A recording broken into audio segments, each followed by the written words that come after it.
What's going on, everybody? Welcome back to a new day, a new video in this beautiful city of Houston. Look at the weather today, man. Nice. So yes, that's right, we got the garage door open this time. So how's everybody doing? It's about time for us to get into another install here. So before I get started, let me open up the hood of this doggone car here. There we go. Yeah. So before we get started, man, let me make sure I let everybody know, hey, if you're new to the channel, if you're just now viewing and you're watching, man, hey, show some support for the channel, man. Like and subscribe, man. Because you can always unsubscribe, but don't do that. But you can. Give your boy a shot, man. Give me a few videos to try and get y'all right, man. You know, I try and put out some good content for y'all. Make sure I'm putting out good information so you guys can do installs yourself. So let's go ahead and get started with the video, and let me talk to you guys about what we are about to do today. So if you guys remember the last time I talked to y'all about this, is an issue that I had with whenever I put the J pipe on there, and I had some damage to the bushings on the front sway bar. So I went and I ordered some new sway bars that are made out of polyurethane bushings, so it should give me a little bit more performance. So this is more of it's a performance mod, but it's also a repair to some damage that was done. So my plan is to put this on here without having to take off the skid plate. I may have to. If I do, we gonna get into that. But the ones I got right here, they are called the Super Pro, and that's the part number on it. But as always, I'm going to link it in the description. And it also, let's open it up real quick. Let me put this camera down, because doing this with one hand is not gonna happen, dog. I did rip this thing open because I was wondering if it came with any sort of grease, and it did. It comes with its own installation grease here. And directions for use here is premium quality, apply to dry surface, to a clean dry surface only.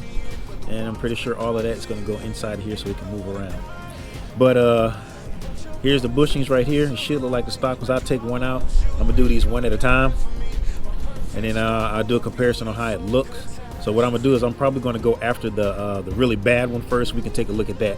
So let me go on ahead and let me tell you the tools you're gonna need. The bolts to take off that the little cover for the bushings is 12 millimeter. So I got a ratcheting wrench and I got a deep socket at the same time. So hopefully we don't have to take the skid plate off of this thing to get this job complete. So let's get on all the way up underneath this car and let's check it out. All right, so here we are. We on the driver's side. This is where your J pipe is, and this is where I seen all that little melting that was going on because of all the heat. That's why we wrapped the J pipe. So on this side it's easy to get to. So we're gonna take off the two 12 millimeter bolts that holds this on here. So we're gonna go ahead and pop those off.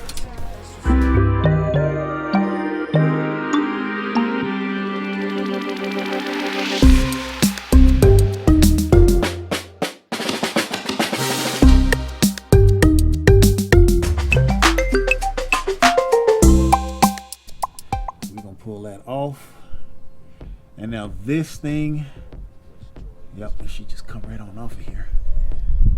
So we're gonna slide it off just like this. I'm hoping y'all can see all of this. So yeah, let me move my hand.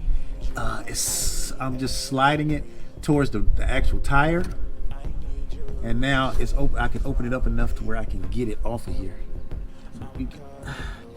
See, there it is, and we got it off. So this is the bushing. It still looks like it's in pretty good shape. Hold on, let me get out from underneath the car. See if y'all can see this a little bit better. It doesn't look too bad, but you can see how it was kind of getting ate away right here on the side here. I'm hoping y'all can see this. But this is what it looks like. And it was dang sure coming off right there. You can see right there. This light is showing it. But it's not too bad. I didn't ride it that long before I wrapped it all. I just noticed it. But it's pretty tough. but this one is way stiffer and made out of a more resilient material. So you can tell right there. See how that one is, and then this one. So it's definitely some wear on it. So what I'm going to do next is, it looks like they got lubricant all around this thing. So I'm going to put some lubricant here and here and in the middle here. Actually, I don't even know if I should do that. I think I should put that. Yeah, I will. So another. Well, before we install this thing, I noticed something else. You see how tall this one stands to this one? There's definitely some wear on there, so it did take off quite a bit of material, melted some off, because you can see it sits lower than this other one, than the replacement. It sits lower. So yeah, I just wanted to show y'all that. So let's go ahead and get this thing replaced. All right, so let's go on ahead and lube this thing up on the inside. So we'll put some in there. They give you quite a bit, so make sure I put quite a bit on here. And then we should get the outside of it as well, because hey, it reduces any chance for sound of it moving around. All right, so we got that on there.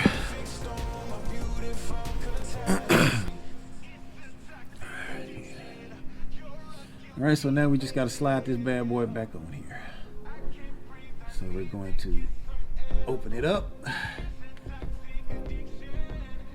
put it on there, slide it around, slide it right back into place. That's it right there. And oh, here it is.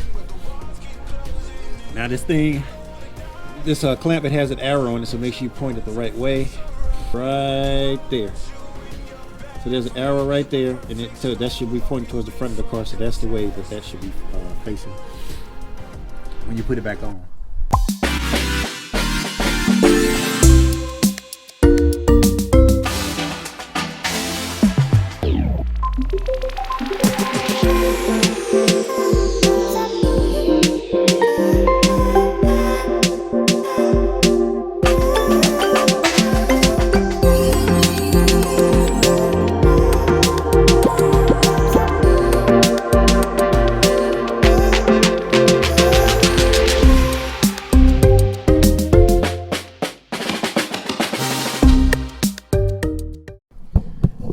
Y'all a close up here.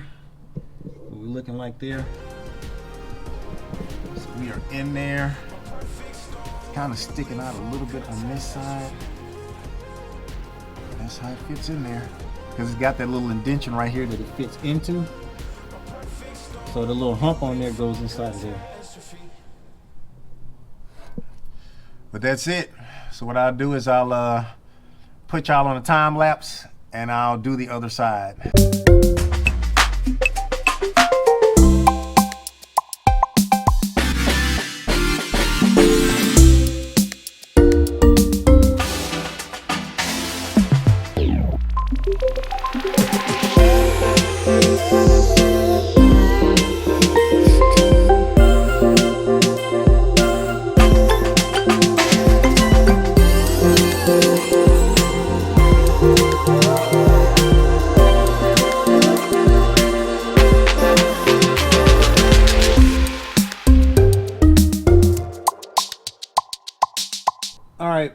So, oh hell, let me tell y'all what I found, man. So I knew it felt weird because I'm back on the driver's side. It felt weird when I was taking it out, and then when I was putting it back in, to me it seemed like it was just too difficult, but I wasn't sure. So I know we just got done when I did the passenger side and I took it out. It felt easier to come out, and it went in just as easy. So I think this bolt right here was cross-threaded from the factory, because usually on these bolts right here, it has this little shake right here, this little smooth edge that's supposed to guide you into the right spot so that you can thread this in.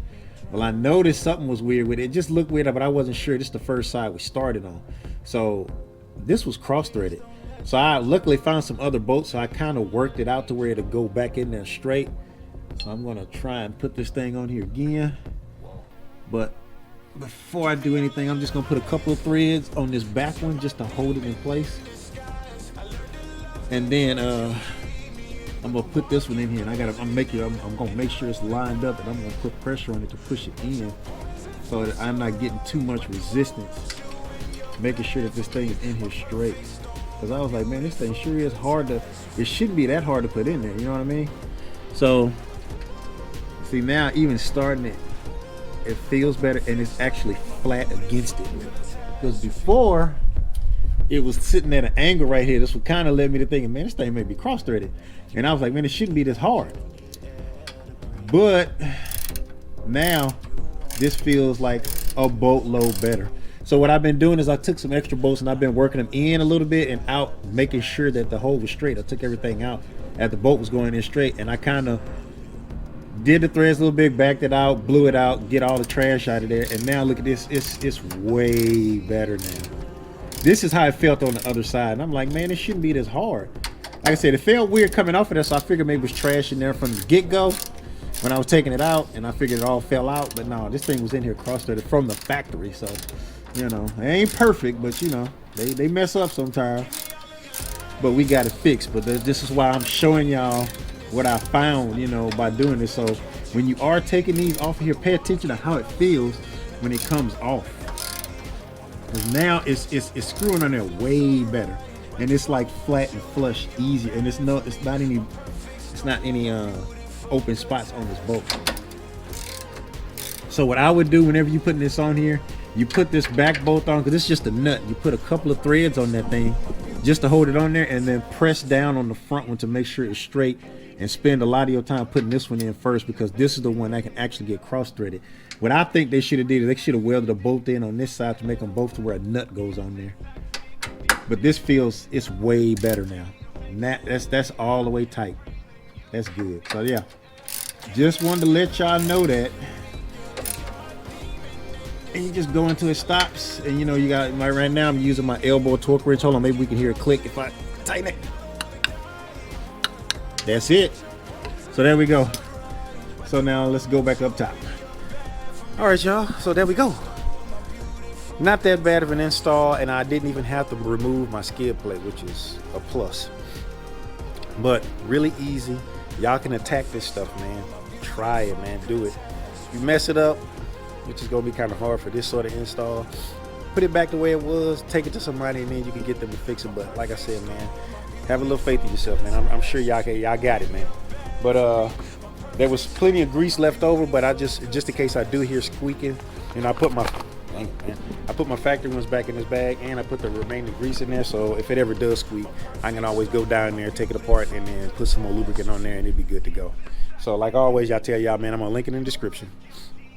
And what I'm gonna do is I'm gonna do a review over this, and I'm gonna ride on it for like a week or so, see how it feels, and see if I could tell an improvement on it, or if I hear anything. And in the long term, if I do, as with everything I do, and if I catch anything, I'll mention it in another video that, hey man, I noticed this when this happened. So that's going to conclude this video. So I got that issue resolved. I got something that's better in there. It's going to be more resilient. It's going to give me a little bit more resistance, so it should give me more performance as well. So I'm gonna test it out, see how it goes. I think they make another version of this also that has little, the ends of it are raised, so it kind of keeps it in place. But we'll see if we have any issues with that. And like I said, I'll let y'all know. So till that next video, y'all, appreciate y'all. Thank you to all my new subscribers. Thank you to all those who are subscribed and the continuous support. Appreciate y'all. Let's continue to grow. And I guess I'll see y'all on the next video. So let's like, subscribe, hit the bell notification, and I'll see you next time. Peace.